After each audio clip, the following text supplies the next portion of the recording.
Vamos pegar a sabedoria então?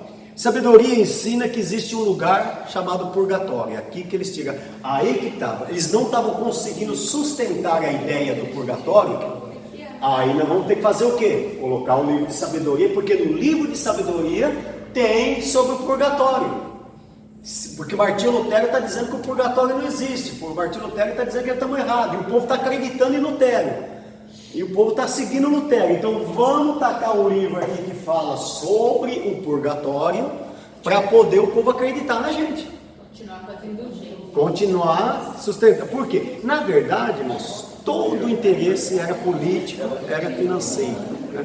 Financeiro. Não era pela. Se fosse pelo temor de Deus, eles não fariam isso, era pelo dinheiro. É pelo status, pelo poder, né? E aí, aqui vai dizer então um ensino totalmente satânico, eu falo isso sem medo de errar, um ensino satânico, né? Que o mesmo homem perdido, ele tem uma chance de salvação, um lugar intermediário, que antes de ir para o céu, ele fica purgando ali, e depois vai para o céu, tá? E está aqui no livro de Sabedoria, capítulo 3, versículo de 1 a 4, né? Que vai aqui as almas que estão na mão de Deus, e não tocarão o momento o tormento e morte, e apareceu aos olhos dos insensatos que morriam, e a sua saída desse mundo foi considerada como uma aflição, e a separação que nos deu um extermínio, mas eles estão em paz no céu, e eles sofrerão tormentos diante dos homens, a sua esperança até que chegue a sua imortalidade, ou seja, um estágio intermediário, e o texto ali vai continuando falando, né, sobre isso. Nisso aqui eles baseiam então a sua doutrina do purgatório, tá? Qual que é o problema desses livros? Esses livros aqui, eles falam de pessoas, eles não falam de Deus, falam de pessoas, explicam pessoas. Por que o livro de Tomé não aceita? Porque ele fala de Tomé. O livro de Judite, ele vai falar de Judite, só explicando sobre Judite, falando que era Judite. Não tem Deus nessa história. E não tem sobre a salvação, não falam sobre a salvação, não falam sobre o amor de Deus, não falam sobre a ética, não falam sobre moral. Eles só falam justamente histórias. E alguns deles, eles até são importantes. São importantes. Exemplo, o livro de Macabeus, ele é importantíssimo para você entender o que aconteceu na época dos Macabeus. Só que a pessoa que fez o livro de Macabeus é um livro como outro qualquer, e que ele resolveu pôr algumas coisas. A história dos Macabeus bate com a época dos Macabeus. Agora, dizer que é um livro como outro livro qualquer. Você lê ele e tem ali algumas histórias, mas não tem uma inspiração divina, principalmente por esses fatos. Vamos pegar aqui, por exemplo, o livro de Judite, vai. Vamos comentar alguma coisa aí sobre o livro de Judite. No capítulo 9 de Judite, versículo 2, diz assim: o Senhor Deus, o Senhor Deus de meu pai Simeão, a quem deste uma espada, certo? Para vingar dos estrangeiros e arrastados pela paixão, violam uma virgem, descobrindo-se vergonhosamente a nudez. Fala aqui que Deus deu uma espada para Simeão, para ele se vingar, para ele ir lá e se vingar, sair matando todo mundo, né? E a Bíblia diz o quê? A Bíblia diz o contrário. A Bíblia diz: minha é a vingança. Deus não mandou a gente se vingar de ninguém, que ele vinga, né? Que ele é quem vinga, tá? Então isso aqui se torna uma afronta contra o próprio Deus, ok? Bom, vamos pegar aqui no livro de Tobias ainda, uma coisa muito séria aqui, capítulo 6 de Tobias, versículo 4 a 6, quando nós olhamos aqui, nós vemos o quê? Literalmente, claramente, sobre magia, sobre espiritismo, sobre macumba. Macumba, vou dar o nome mais certo para dar para isso aqui, é macumba. Quer ver se não é macumba? E o anjo lhe disse: pega pelas gueiras e puxa para ti. O peixe, no caso, né? Tobias assim fez, arrastou o peixe para a terra. Ok? Lembra do peixe? É o mesmo, tá? É aquele lá. Arrastou ele para a terra, tá? Ao qual pôs a saltar a seus pés. O anjo, aí continua, não acabou, então o anjo, aquela história do peixe ainda tem essa continuação. O anjo lhe disse: abre e guarda o coração e o fel e o fígado. Pega, abre o peixe, guarda o coração dele, guarda o fel e guarda o fígado. Vamos lá, dorme com esse barulho aí. Que servirão de remédios muito eficazes. Tá? E ele assim o fez. A seguir, ele assou a parte da carne do peixe que levaram consigo pelo caminho. Salgaram o resto para que lhe bastasse até chegar a Ragés, na média. Entretanto, Tobias interrogou o anjo: Azarias, meu irmão, peço-te, Azarias, lembra? O Rafael, ele estava acreditando que o camarada chamava Azarias, meu. Azarias, meu irmão, entendeu? Ele já estava chamando ele de Azarias. Azarias, meu irmão, peço-te que me digas qual é a virtude curativa dessas partes do peixe que me mandaste guardar. O anjo respondeu-lhe: se puseres um pedaço do coração sobre as brasas, a sua fumaça... Você vai pegar o coração, colocar em cima das brasas. O que vai acontecer? A fumaça, certo? Expulsará toda espécie de demônios e de espíritos. Expulsa... Coração de peixe expulsa demônio agora. Esses livros estão inseridos no Velho Testamento, então. É, no Velho Testamento. Esse caso, sim. Mas os espíritos, acho que pegou daqui, eles fazem assim, mais ou menos por aí, né? No lugar da ovelha, eles colocaram o peixe aí. O peixe, e para expulsar demônio ainda. Para expulsar demônio. Então, fumaça de peixe expulsando demônio, de coração de peixe expulsando demônio. Puseres o coração sobre as brasas, expulsará toda espécie de espírito, tanto do homem como da mulher também. Ok? E impedirá que ele volte de novo a eles, que esse espírito volte, quer dizer, ó, já é outro problema teológico. Por quê? Porque a Bíblia fala que o demônio, quando sai, ele fica rondando, né? E até que ele, se ele achar a casa vazia, ele volta. Com 7 ainda. Então, ou seja, e não voltará de novo para eles. Essa fumaça vai acabar de vez com o demônio. É uma...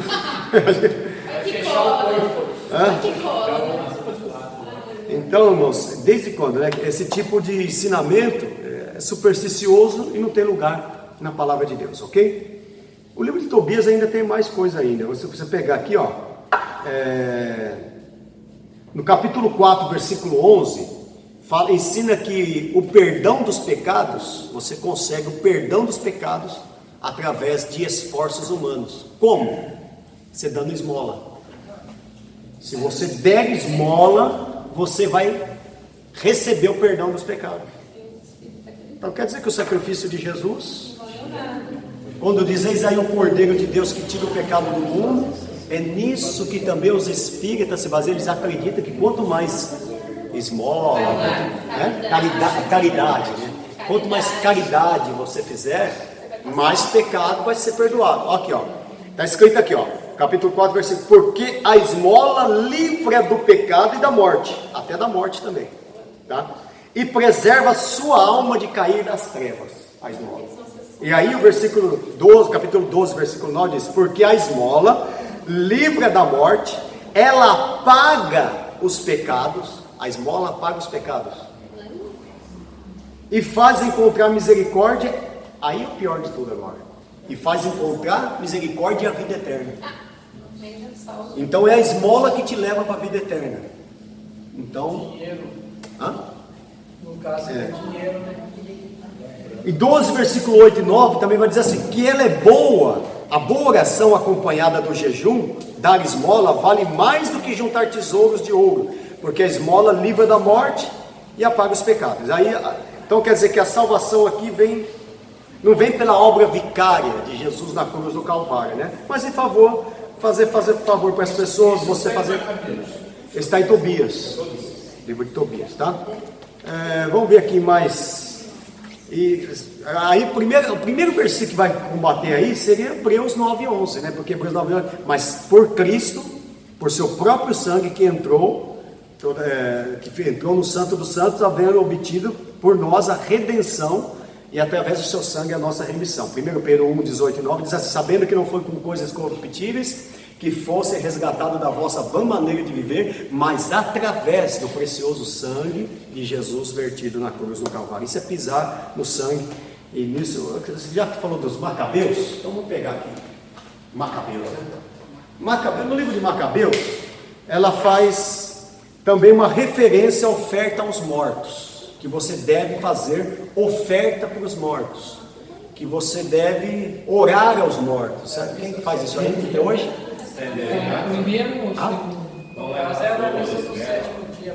Olha só como tudo tem um porquê. Naquela época já se fazia missa de sétimo dia, né? E Martinho Lutero vem dizendo o quê? Aonde está na Bíblia a missa do sétimo dia? Aí o povo, não tem mesmo não. O povo, opa, Martinho Lutero está certo, veio com a reforma. E o povo, aí eles não tendo outro jeito, fizeram o quê? Oxe, Macabeus tem. Então vamos colocar Macabeus. Mas por quê? Não tem um porquê, irmãos. Eles não podiam ter simplesmente acabado com a missa do sétimo dia? Mas você sabia que você paga para fazer a missa do sétimo dia até hoje? Sabia que paga? Sabia? Não sabia?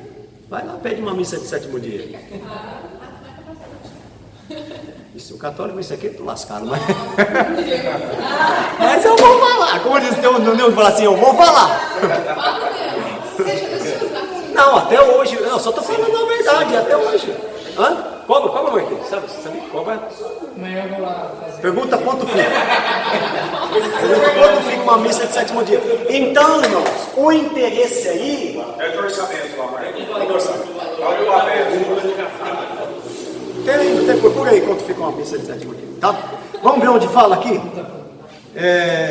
Aqui, ó, segundo Macabeus, capítulo 12, versículo 43 e 44. Em seguida fez uma coleta, enviando a Jerusalém cerca de 10.000 dracmas. 10.000 é muita dracma, gente. Uma dracma duas dracmas é um dia do trabalhador, né? Agora imagina 10.000 dracmas, certo? Para se oferecerem sacrifício pelos pecados, belo e santo modo de agir, decorrente da sua crença na ressurreição, tá? Porque se ele não julgasse que os mortos ressuscitariam, teriam sido vão e supérfluo rezar por eles. Então eles rezavam pelos mortos e pagavam caro por isso. Agora, será que alguém pode realmente aceitar dinheiro, uma oferenda de pecado de pessoas mortas, né? Esse tipo de ensinamento é supersticioso e não tem nada a ver com o cânon sagrado, com a palavra de Deus, tá? O livro, como eu disse, o livro de Macabeus, ele tem sim um grande valor histórico, mas não tem... O livro de sabedoria, vamos pegar aqui mais uma aqui no livro de sabedoria, depois você tem tudo aqui, tem dos outros aí, e tem dos 140. O livro de Tomé, por exemplo, o livro de Tomé, o Evangelho de Tomé, se eu salvo engano, se eu estiver enganado, é um outro apócrifo aí, mas eu acredito que Tomé. Fala que, da infância de Jesus, fala que Jesus, quando era criança, ele ia brincar, ele era um menino muito, assim, brigava muito com as outras crianças, era assim muito imperativo, e que às vezes ele pegava, matava um animal, um pássaro, e depois ressuscitava ele, para mostrar que ele tinha poder, que o pai e a mãe dele, José e Maria, não almoçavam enquanto ele não chegasse para orar, só depois que ele orava. Se ele não fosse orar e não fosse almoçar, eles não comiam. Ele fala desse livro que, eu acho que deve ser de Tomé, se não foi, é outro apócrifo, se eu tiver agora do branco aqui. Mas tem um apócrifo que fala isso. Mas esse Tomé, ele é um da Bíblia católica? É o Tomé, o apóstolo, eles dizem que é o Tomé, o apóstolo. Mas é um livro, eles representaram também? É um livro apócrifo. Estou falando porque uma vez eu entrei numa igreja evangélica, e eu nunca tenho agora acabou de esclarecer isso na minha mente, porque eu nunca mais achei o versículo. Eu li nessa Bíblia um versículo falando de Tomé. Eu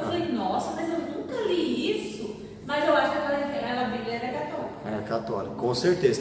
E aí, porque eu procurei, já revelei procurando versículo falando assim que Tomé não foi rejeitado por Jesus porque ele duvidou. isso, exatamente. O livro de Tomé defende Tomé como... Isso. Exatamente. O Tomé ali é totalmente o contrário do que diz a própria Bíblia. É uma defesa a Tomé. Mas não foi Tomé que escreveu isso, tá? Com certeza não foi o próprio Tomé que escreveu isso. Foi alguém que falou a história de Tomé. Tem o livro, por exemplo, de Paulo, Apocalipse de Paulo. Alguém que falou que aquilo ali era... Põe o Paulo no meio da história, por isso que é chamado Apocalipse de Paulo. Tem o Apocalipse de Pedro. Alguém que escreveu falando, mas não era o próprio Pedro.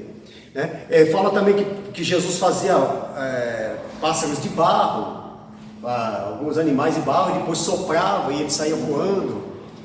Esse evangelho diz que Jesus, quando era criança, ele matou um professor. Ele matou um professor e depois ressuscitou esse professor. Entendeu? Ele matou esse professor e ressuscitou esse professor.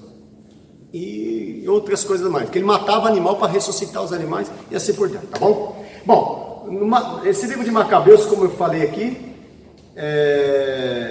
o livro de sabedoria, ele tem um ensino sobre o purgatório também, ok? Ele filtrou ali no catolicismo romano. O Evangelho de São Tomé, como que eu falei para vocês aí. Alguns erros históricos. Vamos ver se a gente termina. Que horas são? Qual é o valor da missa? Não. Que horas são agora? Tá achando que está tentando achar? Não, achei já aqui. Achou? Falta 2 minutos. O valor varia entre 100 e 500.